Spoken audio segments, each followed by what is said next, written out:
What's reality? I don't know. When my bird was looking at my computer monitor, I thought, that bird has no idea what he's looking at. And yet, what does the bird do? Does he panic? No, he can't really panic. He just does the best he can. Is he able to live in a world where he's so ignorant? Well, he doesn't really have a choice. The bird is okay even though he doesn't understand the world. You're that bird looking at the monitor, and you're thinking to yourself, I can figure this out. Maybe you have some bird ideas. Maybe that's the best you can do. Damn. Guess I'm a bird. Come on! What's the matter with you? There is no tomorrow! There is no tomorrow! There is no tomorrow! What it do, nephew? It's your Uncle Lu, and I'm coming at you with something that you probably too scared to do. Now, this one's coming from Chillin' Scares, 6 most disturbing internet rabbit holes. Now, who doesn't love a good rabbit hole pause? Now, without further ado, we're going to see how this one go. Make sure you hit that like button for the algorithm, and your Uncle Lu. Make sure you share the video with somebody next to you, and then hit that subscription with that notification bell, because we just passed 5K subs, and we are on the road to 10K in 2025. You won't want to miss that, right? Now, without further ado, nephew and niece, it's your Uncle Lu. You with me? Spontaneous human combustion. At around 8 a.m. on July... Spontaneous human combustion. At around 8 a.m. on July 2nd, 1951, a woman named Pansy Carpenter received a telegram. It was addressed to one of her tenants, a 67-year-old woman named Mary Hardy Reeser. She went to Reeser's apartment to deliver the telegram, but despite calling out to her multiple times, Pansy didn't receive any response. She tried to open the door, but the doorknob to Reeser's apartment was uncomfortably hot to the touch. Unsure of what to do next, Pansy called the police. After arriving on the scene, officers opened the door by force. However, what they saw behind that door would haunt them for the rest of their lives. Reeser was gone. In her place was a pile of ashes scattered across the floor. Upon closer inspection, officers found part of her left foot still wearing a slipper along with fragments of her backbone. Even more bizarrely, later reports mentioned that her skull had shrunk to the size of a teacup. What made the discovery even stranger was the condition of the apartment. The fire that had consumed Reeser's body was confined to a shockingly small area. The surrounding furniture remained untouched. In his report, St. Petersburg Police Chief J.R. Reichert stated, "We request any information or theories that could explain how a human body could be so destroyed and the fire confined to such a small area and so little damage done to the structure of the building and the furniture in the room not even scorched or damaged by smoke." Reeser's death became one of the most infamous cases of what is now referred to as spontaneous human combustion. Get out of here. This phenomenon describes cases where people seemingly ignite and burn to ashes without any external fuel source, leaving behind only a few remains, like a leg or a hand.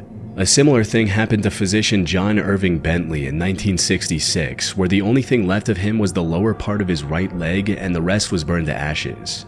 Later in 1979, another case made headlines. A 51-year-old woman named Beatrice Oski suffered from the same fate on Thanksgiving in a village in Bolingbrook, Illinois. And as absurd as the concept of humans unexplainably catching fire sounds, it's definitely not a hoax or legend. One of the earliest documented cases of spontaneous human combustion was recorded in 1746 when Paul Rowley wrote about the mysterious death of Countess Cornelia Zangari Bondi. Since then, dozens of similar incidents have been reported across the world. One of the recent examples of this phenomenon was in Sequoia County, Oklahoma in 2013. The cause of this house fire is still undetermined, where they found a man dead inside his home, but the sheriff says he isn't ruling out spontaneous human combustion as one of those causes. I don't know how I would feel hearing something like that. Like, I'm not saying it's impossible. Maybe it's like gas that builds up in somebody and maybe it blows, or like, you know, maybe it's like a chemical reaction of something that you ingest. But to actually catch on fire with no source, that's where it's like, it sounds like The Boys to me, right? People's heads just blowing up left and right. It sounds like this is a ploy. Investigators say they found a man dead from a fire lying on the kitchen floor, but the sheriff says there were only reports of smoke coming from the house. Fire investigators who have years of experience say they've never heard or seen anything like this before. I really would like to see the coroner's report on this one after it goes to the state crime lab. So, what's going on? How could a human body that's around 60% water go up in flames? Of course, some theories lean into the bizarre, claiming phenomenon like poltergeist activity, lightning strikes, or even unexplained cosmic forces. There's even speculation about a mysterious subatomic particle called a pyrotron that allegedly ignites human bodies. But these ideas are for the most part easily dismissible. The people making these claims don't have any real evidence to back them up. That said, we can get some idea of what's going on after taking a closer look at all of the reported cases. And after sifting through most of them, I noticed some similarities between the victims. Notably, many of them were elderly and on the heavier side when it came to weight, had an unhealthy drinking or smoking problem, and a potential source of fire was nearby, like a burning stove or fireplace. Researchers have noticed these similarities as well and have proposed the wick effect theory. To understand this theory, think of how a candle works. When we light the wick on fire, it uses the wax surrounding it as fuel to burn for an extremely long time. So, according to the wick effect theory, something like this must have happened. The fire likely started from an external source like a lit cigarette or a spark from the fireplace igniting the victim's clothes. The person was either passed out from drinking or was too weak to immediately put the fire out. Or before the clothes could burn off, the fat stored in their bodies started acting like the wax in a candle, making— But it doesn't make sense as to why anything else around them wouldn't burn. Like, for instance, a couch or the carpet. You know, that's where it just doesn't make sense. them burn until there was nothing left. This would also explain the bizarre burning pattern where the torso is completely incinerated and the legs are left behind, since we carry most of our fat content in our abdominal region and very little in our legs. Unfortunately, experiments performed to prove this theory haven't been very successful. For instance, back in 2016, BBC decided to recreate the conditions of the wick effect with the big black a pig carcass. And while its body was completely roasted, it didn't disintegrate into ash like the many cases of human combustion. That's simply because the fire fueled by fat tissue doesn't have the temperature required for what's essentially cremation. Back in 2012, biologist Brian J. Ford tried to explain the high temperature requirements in his 2012 paper titled Solving the Mystery of Spontaneous Human Combustion. According to Brian, factors like alcoholism or low-carb dieting produce acetone in our bodies, which is the same chemical found in paint thinner. Now, acetone is extremely flammable and can easily reach temperatures that would turn a person into nothing but ash. Brian also created small puppets out of pig meat, coated them with acetone, and lit them on fire. The puppets burned for about 30 minutes and left only the legs intact, just like with the human cases. But if Brian's theory is correct, it still doesn't explain why spontaneous human combustion is so rare. If all it takes is alcohol and a specific diet, why aren't we seeing more cases of this phenomenon? Especially now that there are cameras everywhere. Yeah, that's what I'm curious we have no about. answer for that. It might turn out to be something completely different from what we believe right now. But this phenomenon of humans burning to ash without damaging their surroundings is real. And it's just a matter of time before someone uncovers the truth behind this disturbing rabbit hole. Before we move on, I wanted to take— Oh, that's a chilling scare for me right there. The OKC bombing unidentified leg. Unidentified leg. In 1995, Oklahoma became the site of one of the deadliest acts of terrorism in American history. Amid the chaos and destruction, rescue workers made a strange and unsettling discovery: a single unidentified leg buried in the rubble. What should have been just another piece of forensic evidence quickly spiraled into a chilling mystery, one that continues to raise questions long after investigators thought the case was closed. But to fully grasp how this one unidentified leg ties into the bigger plot, we first need to understand what happened that day. On the morning of April 19, 1995, at 8:57 a.m., a mysterious Ryder truck pulled up in front of the Alfred P. Murrah Federal Building in downtown Oklahoma City. However, the people working in the Murrah building didn't pay much attention to it. Work was about to start and everyone was rushing to clock in on time. Unfortunately, this day would end in disaster just minutes later. At 9:02 a.m., the Ryder truck exploded with the force of 5,000 pounds of TNT. Within moments, the surrounding area looked like a war zone. A third of the building had been reduced to rubble, with many floors completely flattened. Dozens of cars were incinerated on the spot, and more than 300 nearby buildings were damaged or destroyed. The momentary damage was estimated to be over $650 million.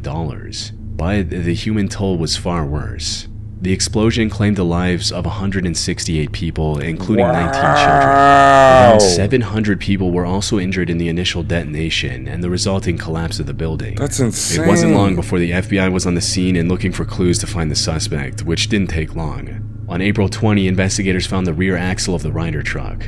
That single piece of evidence carried a vehicle identification number, leading them to a body shop in Junction City, Kansas. With the help of the employees of the shop, investigators were able to create this sketch of the person who rented the Ryder truck that was used in the attack. The next step was to circulate it around town. By April 21, the break they needed arrived. A local hotel employee recognized the sketch and even remembered the man's name, Timothy James McVeigh, a 27-year-old ex-Army soldier.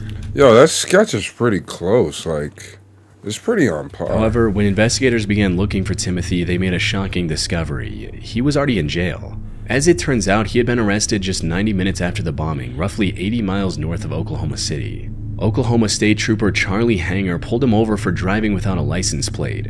The state trooper also found a concealed weapon on Timothy, which led to his arrest. A thorough search of his getaway vehicle also revealed a business card with an incriminating statement written on the back, reading, "TNT at $5 a stick, need more." As investigators looked deeper, they learned about Timothy's motive behind causing such a tragedy. His actions boiled down to extreme radicalization and anti-government rhetoric. Much of his anger stemmed from the 1993 Waco siege in Texas, a 51-day standoff between federal agents and the Branch Davidians, a religious cult. The 51 days? Are you serious? siege ended in a catastrophic fire that killed 86 people, including women and children. What? Timothy was particularly angered by the government's use of tear gas on women and children. He had been exposed to the gas as part of his military training and was familiar with its painful effects. However, despite catching their suspect and learning about his motive, the investigators wanted to weed out any potentially hidden accomplices, like foreign terrorist organizations. They reviewed multiple pieces of information and found out that Timothy used barrels and ammunition nitrate fertilizer as the primary source for the explosion. They also discovered and arrested his two accomplices who helped him throughout the process, Michael Fortier and Terry Nichols. With their arrests, investigators believed the case had finally been cracked wide open. However, during the rescue efforts, the police encountered a new problem. Amid the rubble, they discovered an unidentified left leg. By this point, most of the victims had been accounted for and buried. The existence of this leg didn't make sense. Who did it belong to? Things became even more disturbing when the owner of the leg was identified as one of the victims, Lakeisha Levy, a member of the U.S. Air Force. However, when they exhumed her to place the leg where it belonged, the investigators were shocked to see that Lakeisha was already buried with two legs, a left and a right. Further investigation revealed that the unidentified leg did indeed belong to Lakeisha, and she had been mistakenly buried with one wrong leg. But this raised an even bigger question. Who was the owner of the leg Lakeisha was buried with? It has been nearly 30 years since the incident, and we still don't have an answer. A popular theory I came across was that the mysterious leg belonged to a second accomplice who came with Timothy and was mistakenly caught in the blast. This would be a viable theory if not for the fact that the investigators did not find any solid evidence pointing towards a second suspect being at the crime scene. But despite the lack of proof, the mystery is— Bro, that building is like, that don't look like it got like sandwiched, eaten like a sandwich. That's crazy. Like, I want to say 40% of the building is gone. sparked some wild conspiracies. Maybe like 35, You see, there's a group of 40%. people who believe that the bombing was a government conspiracy to cleverly destroy investigative documentation regarding the Clintons and the Whitewater scandal. According to this theory, the mysterious leg belonged to the second accomplice who was working for the government. And the reason it hasn't been identified even after all these years is because it's part of a deliberate cover-up. But from what I've seen, this theory is a bit too far-fetched to be true.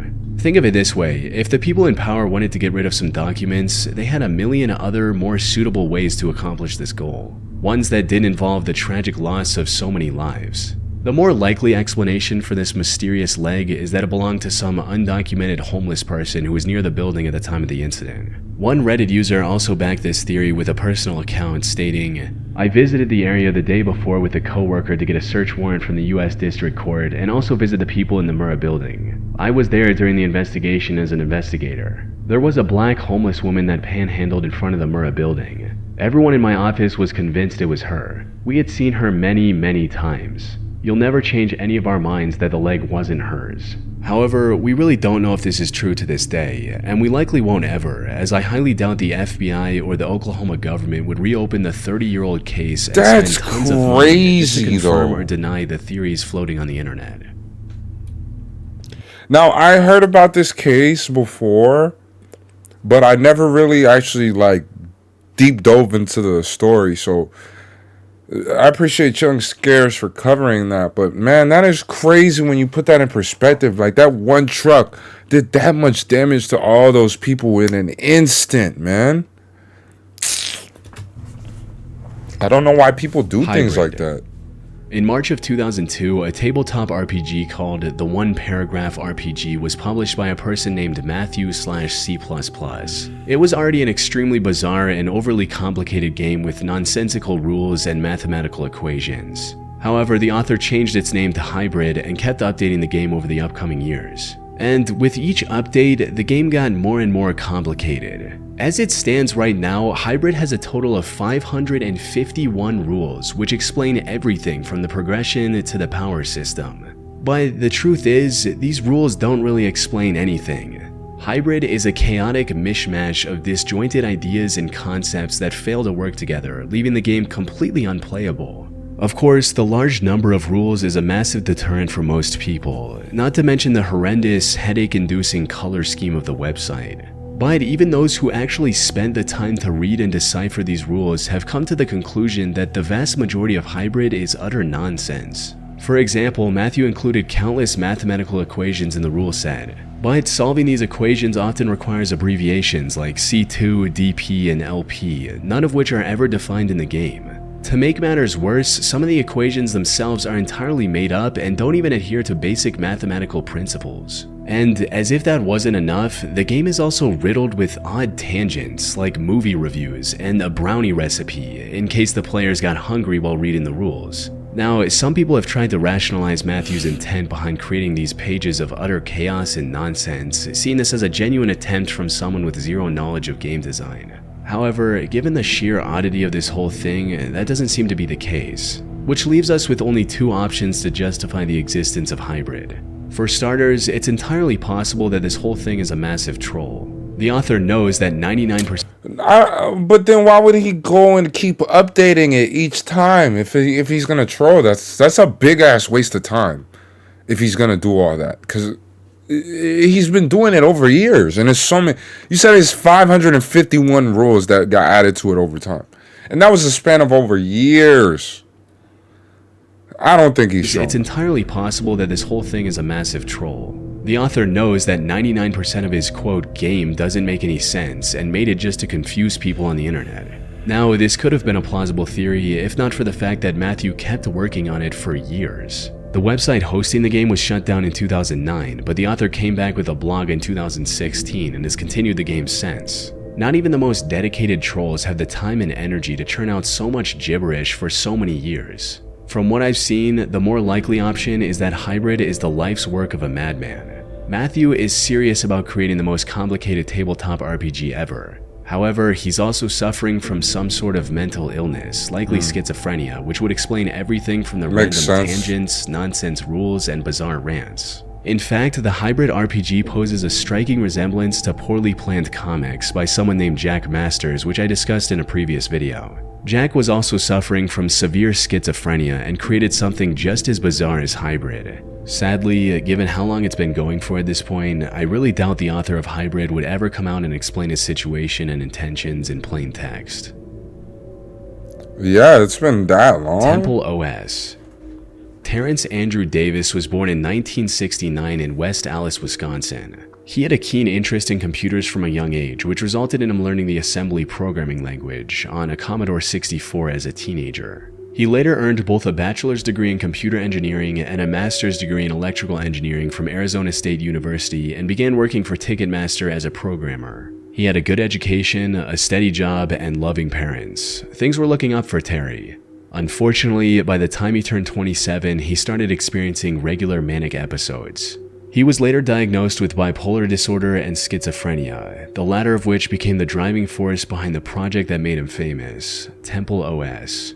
You see, back in 2003, he experienced a self-described revelation. In his words, God spoke to him and asked him to create a temple, which would later take the shape as an operating system. This operating system went through many names, including J Operating System, Sparrow OS, and Lose Those. Terry finally settled on the name Temple OS in 2013 and published his work for the world to see. The most impressive thing about Temple OS is that Terry spent a decade building it from scratch. It featured 119,000 lines of code, and every single one of them is written by Terry himself without relying on any existing libraries of code. And for an OS created by a single person, it's chock full of features, including his own programming language called Holy See and multiple games based around religion. Like After Egypt, which requires the player to travel to a burning bush which generates randomized text. Terry believed that this text was coded messages from God.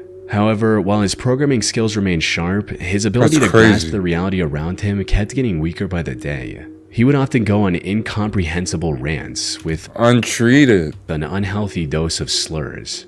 God, I hate Frasier. The TV show? No. The CIA glow in the dark. You can see them if you're driving. You just run them over. That's what you do. CIA.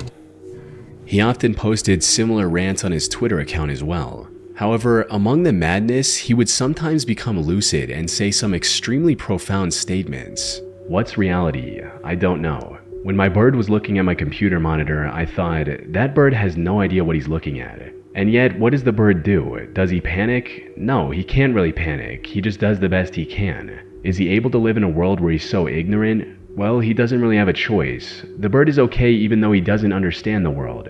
You're that bird looking at the monitor, and you're thinking to yourself, I can figure this out. Maybe you have some bird ideas. Maybe that's the best you can do.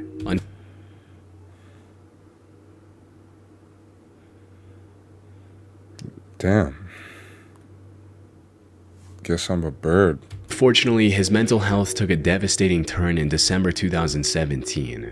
After refusing to take his medication, Terry got into a heated argument with his parents. Well, I'm King Terry, and learned how to purify myself in a horribly impure environment. It's pretty rough living homeless and in a... The confrontation pushed him to leave his home, and he spent the following months living on the streets, homeless and struggling. In September 2018, Terry's life came to a tragic end when he was involved in an accident with a train near an overpass in Portland. However, despite passing away over 6 years ago, Terry still has a dedicated fan base online that's willing to keep his memory alive for decades to come. That's so disheartening. Chris Burden. Christopher Lee Burden was an American artist who began his work in the early 1970s. However, unlike many artists whose goal is to create something visually pleasing, Chris's art was more about the idea of personal danger as artistic expression, and this was apparent from the get-go. His first known art performance was at the University of California in 1971, where for his final thesis, he locked himself in a locker for 5 days with nothing but a jug of water to drink and an empty jug to relieve himself. His next big art piece was a picture of him with a pistol aiming at an airplane. While he did get a visit from the FBI for this one, it was far from his most disturbing art pieces. Because in 1972, he performed what was later called TV hijack, which involved him going on an interview on TV and then holding the host of the interview at knife point. Fortunately, he explained to the terrified host that this was just an art piece and no one got hurt. But the most chilling thing about Chris's work was that he wasn't afraid of getting hurt. In his 1971 performance called Shoot, he gave his friend a rifle and told him to shoot him in the arm. Now, the idea was the friend would barely graze his arm. However, he missed the mark and ended up shooting Chris clean through his arm, forcing him to be rushed to the hospital. And while the pain in this performance was accidental, Chris has also done pieces where he gets hurt on purpose, like the 1974 performance called Transfixed. For this performance, Chris Burden crucified himself shirtless onto the back of a pale blue Volkswagen Beetle. With nails hammered through his palms, he remained in that position as the car was driven slowly around his neighborhood. In his later years, he moved on to more traditional sculpture-based art. However, his willingness to put his life on the line for what he considered art is still unmatched. As for the meanings behind his many deeply unsettling performances, experts have yet to reach a consensus. It's unclear if his stunts had some genuine meaning behind them, or if many of them were just to say, "Look what I can do." But knowing Chris and his work, this is exactly how he'd want his work to be remembered. That's so... Luna Park Fire. On June 9th, 1979, at around 10 p.m., Sydney authorities received a call that would change the lives of many people forever. The ghost train ride at Luna Park was on fire, and dozens of people were stuck inside. The ghost train's signature feature was its dimly lit, winding tunnel where riders were surrounded by special effects, including an imitation fire. For many inside, the flames ahead looked like a part of the ride, a harmless illusion meant to thrill. But as they would soon learn, this fire wasn't part of the attraction. And by the time they realized the danger, it was too late. People tried to find a way out, but the tunnel was pitch black, and the thick smoke made it impossible to breathe or see. With the ride's mostly wood construction, and with no sprinklers or fire safety in place, the flames just tore through everything. The ones that somehow managed to find the exit barely escaped with their lives. But their horrors didn't end there. 12-year-old survivor Jason Holman described the disturbing sight he witnessed while standing outside the ghost train. He was waiting for his friends to come out from the ride as well, but what he saw instead were empty carriages rolling out of the tunnel completely on fire. This sight was even more haunting for Jenny Godson, who had come to the park with her husband John and two sons Damien and Craig on a family holiday. The family had spent the day enjoying the park's many attractions and had 4 tickets left at the end. The boys, aged 2 and 4, decided to spend these leftover tickets on the ghost train. John went with them on the ride, while Jenny went off to get ice cream for the family. By the time she got back, the fire had already destroyed everything. That's crazy. From the country, I came down Such a small amount of time. to share a night with my family, and my whole world just sort of fell to pieces. Fire trucks rushed to the scene and spent hours trying to prevent it from spreading further. And while they managed to stop it before the whole park burned to the ground, it was already too late. In total, the fire had claimed the lives of 7 victims, 6 of which were children. The ride also featured several life-size figures dressed up as ghosts. And when rescuers found these 7 victims, their bodies were so badly burned that paramedics found it difficult to distinguish them from the burned mannequins. Given the unexpected nature of this fire, most people thought that it was arson. However, lead detective Doug Knight quickly shut down any speculation and claimed that it was nothing more than an unfortunate accident. We're now satisfied that the fire was as a result of an electrical fault within the building. Now, I have seen many paranormal theories that try to explain the fire. For instance, some believe that since the ride was themed after ghosts, it resulted in actual ghosts gathering there in its tunnels and causing a fire. One of the victims, Damien Godson, also took this picture with a cowman earlier in the day, sparking the speculation that this mysterious masked man was the one who caused the fire, when in reality he was likely nothing more than a mascot. The true cause of the Luna Park tragedy, however, is much scarier than any ghost or creepy cowman. It's human greed. You see, Detective Doug Knight ordered the demolition and cleaning of the site less than 12 hours after the fire was put out. Even if they had absolute proof that it was an accident, this was still highly unusual and extremely suspicious. However, the police stuck by their statement that the fire was caused by an electrical fault in the ride's building. 8 years later, in 1987, Australia's National Crime Authority reopened the investigation and discovered that the previous investigations were ineffective and inadequate. However, despite this revelation, the Luna Park case would remain a mystery for another 34 years. In 2021, journalist Carl Meldrum Hanna investigated the case and uncovered previously hidden evidence, including several key witness statements. According to Carl, the police went to great lengths to hide statements from people who mentioned smelling highly flammable kerosene before the fire broke out. Some people also reported seeing several shady men walking the park. A teen even mentioned overhearing one of these shady men talking about starting a fire. Not only were these reports never investigated by the police, but these witnesses were also pressured to follow the electrical fault narrative that the investigators were telling the public. And Doug Knight was supposedly in on it the whole time. He was allegedly working for crime boss Abe Saffron, who was also known as Mr. Sin. He wanted to own the prime waterfront real estate the park was sitting on. And what better way to drive down its value than by reducing it to ashes? As a result of Carl's findings, the Australian government has now reopened the Luna Park investigation. They've also placed a $1 million reward for anyone with information that could help investigators reach the bottom of this case. Perhaps this will pave the way for a breakthrough, finally delivering justice to those 7 victims after half a century. That's I don't know, man. That's disheartening, man. But shout out to Chilling Scares, 6 most disturbing internet rabbit holes. Now, you know, the scary videos, man, I look forward to videos like these. The scary ones are just interesting altogether. But I'm looking for them real deal scary. Like, I want to go to sleep. Like, I can't sleep. You know what I'm saying? Like, if I got to go use the restroom in the middle of the night, like, I'm thinking about it. Because it's like, dang, I did watch that bit. I need something that's scary, right? So if you do have something like that, if you guys see something like that, make sure you drop it down below in the comments so I can react to that. Because I'm definitely trying to suggest or do more suggestions, more specifically scary videos, because, you know, the body cam ones, I know y'all love that one. But I'm going to catch you in the next one, nephew, Nisi. Peace.